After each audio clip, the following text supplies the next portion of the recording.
The Athletics took some very encouraging steps in 2024, finishing with 69 wins and having multiple young players take massive steps up.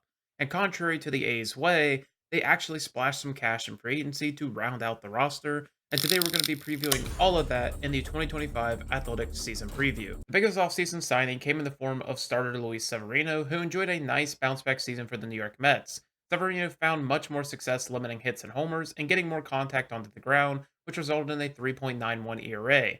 The A's desperately needed to get a solid pitcher into this rotation, and while Severino does have his concerns, he does also have a really high ceiling as well. The other massive move the team made was a trade with the Tampa Bay Rays for Jeffrey Springs, who, when healthy, has been exceptional. As a starter for his career, Springs has a 2.51 ERA in 37 starts, mostly in Tampa. He does a great job striking batters out, limiting walks, and if the Athletics can get a healthy season from him, it will be an incredible trade. Springs returned from Tommy John surgery last season, but was shut down late in the year due to forearm fatigue. So hopefully with a full offseason, he'll be able to get a good go of it, and the Athletics will get a good season from the lefty. As for what the Athletics gave up, the most intriguing piece has to be Joe Boyle, who feels like just another Rays reclamation project. In limited action, he did great at limiting hard contact and getting swings and misses, but he couldn't find the zone with regularity. He is certainly a player to keep an eye on, especially in the Rays' hands. As for the rest of the additions, the team signed a trio of one-year deals, and Gio Urshela as the starting third baseman, Jose Leclerc as a bullpen piece, and Luis Arias as a solid depth infield option. None of them are super high impact names, but provide a nice floor to their respective positions. For losses, the biggest loss in terms of current day value was probably Scott Alexander, a lefty reliever who put up great results last season. Ryan Noda found his way out of town via waivers, and Ross Stripling and Alex Wood hit the free agent market and have yet to find a team. Name value aside, the final grouping of players aren't that big of a loss. They were often injured during their time with the A's and never found the success they found elsewhere. That leaves the current projected roster as Shea Langolier as a catcher, Tyler Soderstrom at first, Zach Geloff at second, Jacob Wilson, a name we will talk about soon, at short, with Gio Urshela rounding out the infield. Seth Brown will be in a platoon with Andujar in left field, with Lede in center, Butler in right, and the freshly extended Brent Rooker at the DH spot. On the bench, the Athletics have Johnny Pareda as the backup catcher, Luis Arias as an extra infielder, and Astoria Ruiz as an additional outfielder. As you can see from the Zips projections, there are some definite strengths and weaknesses. Zips projects the outfield to be fairly well rounded, with Lawrence Butler heading a strong right field, and of course, Rooker will be up with the top DHs in the game of baseball. As for weaknesses, Zips is hinging on a poor season from Tyler Soderstrom and Gio Urshela. As for the rotation and bullpen, there are certainly some concerns. The rotation is projected to finish dead last in the majors according to the Zips projections, and the bullpen isn't that far ahead at 26th. Out of the current starters, the only projected starter to finish below a 4 ERA is Springs, and the back end of the rotation certainly has its question marks. Fortunately for the Athletics, I suspect Luis Severino can produce at a higher level than his current Zips projections. He does a lot of things well, especially in limiting hard contact, and that is because of his high ground ball rate. He doesn't get the strikeouts that we saw in the Bronx, and that is cause for concern, but a mid 4 ERA does feel a bit high. Another player pegged to break past the projections in this video is Tyler Soderstrom. It wasn't that long ago we were looking at Soderstrom as one of the premier bats in the minor leagues, and he started to show signs of that last season. He posted a 743 OPS across 61 games and improved significantly in a lot of categories that you look for. Home run rate, strikeout rate, walk rate, all trended in the correct direction. And if you take a peek over his baseball savant, his batted ball data would back up his on the field play and more. And then there is TJ McFarland, who put together a great season last year out of the pen, posting a sub 4 ERA while making the most appearances in all of Major League Baseball. McFarland, similarly to Severino, does a great job at getting contact onto the ground, which limits hard contact.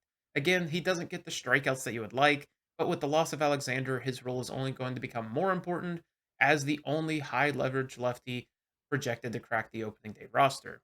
For impact prospects, we have the aforementioned Jacob Wilson, son of former major leaguer Jack Wilson, who is projected to start the season at shortstop. Wilson has some of the best bat to ball skills of any prospect with his 70 grade hit tool, and from his brief stint in the majors, it translated. He was striking out less than 10% of the time in 2024 and squares up the ball very consistently. It would be great to see him add some strength to gain some pop because of the rest of his game is fairly rounded and looks like an exciting part of the Athletics' future. He has a really high floor, but maybe a bit of a limited ceiling until he can add some pop to his game. Another name to keep an eye on is Mason Barnett, who the Athletics acquired from the Royals in the Lucas Urquig trade last trade deadline. Burnett is an intriguing prospect because the pitches he throws are all pretty good considering his ranking as a prospect. He has 3 plus pitches in his fastball, slider, and changeup, and a curveball to round out the mix. His Achilles heel has always been his control. However, as he has gone in the minor leagues, he has only improved that command.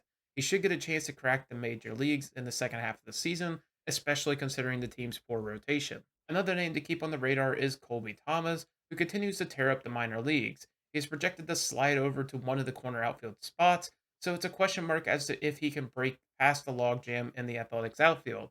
But if he continues to hit the way he has, it'll be difficult to keep him in the minor leagues. And then there's the other Max Muncy, who was crushing the minor leagues last season. However, despite his great success, there seems to be a ceiling on the shortstop prospect that'll limit his upsize.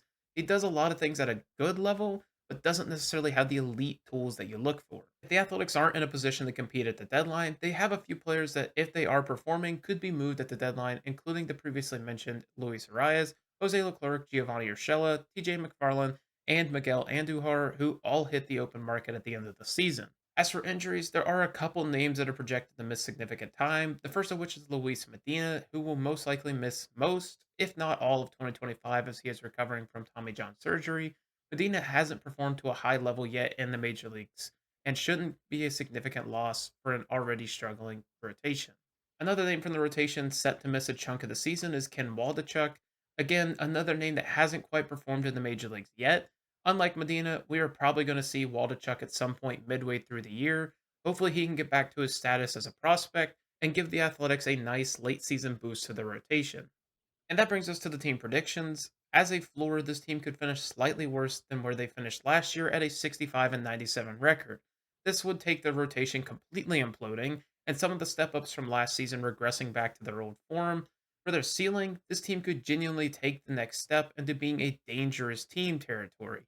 Maybe not quite a playoff contender, but certainly not a team you want to face at the end of the season, ending with an 80 and 82 record.